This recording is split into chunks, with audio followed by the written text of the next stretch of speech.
নদিয়ার ভাতজাংলার বকুলতলা পাড়ায় গেঞ্জির ছোট কাপড়ের গোডাউনে বিধ্বংসী আগুনে ভস্মীভূত হয়েছে। গতকাল রাত 2টো নাগাদ আগুন লাগে। পরে পার্শ্ববর্তী বসতবাড়িতে আগুন ছড়িয়ে পড়ে। তবে দমকল কর্মী ও এলাকার মানুষের প্রচেষ্টায় আগুন নিয়ন্ত্রণে আসে। প্রথমে স্থানীয় মানুষ আগুন নেভাবার চেষ্টা করে, তাতে কোনো কাজ না হলে তৎক্ষণাৎ দমকল কর্মী খবর দেওয়া হলে 15 মিনিটের মধ্যে দমকল বাহিনী ছুটে আসে এবং দমকল কলের একটি ইঞ্জিন আসে।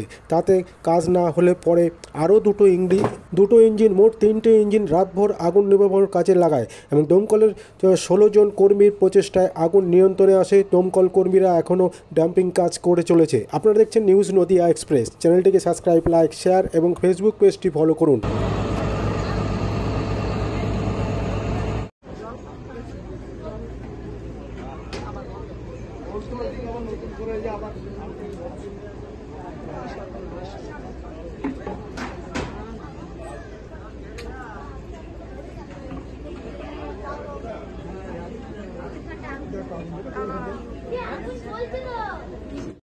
দাদা বল, কালকে এখানে 12টার সময় সবাই যা আশা করছিল তখনও মানে আগুন লাগেনি, কিন্তু ওই 1টা নাগাদ যাই আগুনটা লেগে যায় এবং পাড়ার লোকজন যারা যারা আছে সবাই আগুন লেবানোর চেষ্টা করে, কিন্তু মানে বালতি করে জল দিয়ে আগুন লেবানো সক্ষম হয়নি। ফায়ার ব্রিগেডকে ফোন করা হয়, ফায়ার ব্রিগেড তৎক্ষণাৎ আসে এবং আগুন লেবানো সক্ষম হয়েছে এবং এখনও যে কাপড়গুলো রয়েছে জমা তার নিচে রয়েছে আগুন এবং সেটাকে টেনে এদিক ওদিক করতে পারলে আগুনটা যাই হোক লেবানো সক্ষম হবে।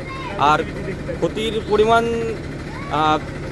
2.5 লাখ থেকে 3 লাখ মতো হয়েছে, কারণ কতটা মাল ছিল সেটা আমাদের তো আন্দাজ ঘরপর দিয়ে এরকম একটা ক্ষতি। তোমার নাম? আমার নাম অমিত সরকার। তোমার কারখানাটা কি তোমাদের?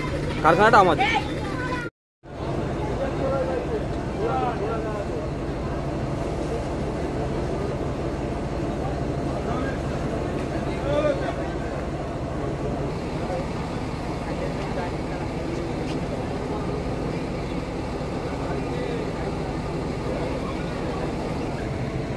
ওই দিকে ঘুরে গিয়ে দিতে পারি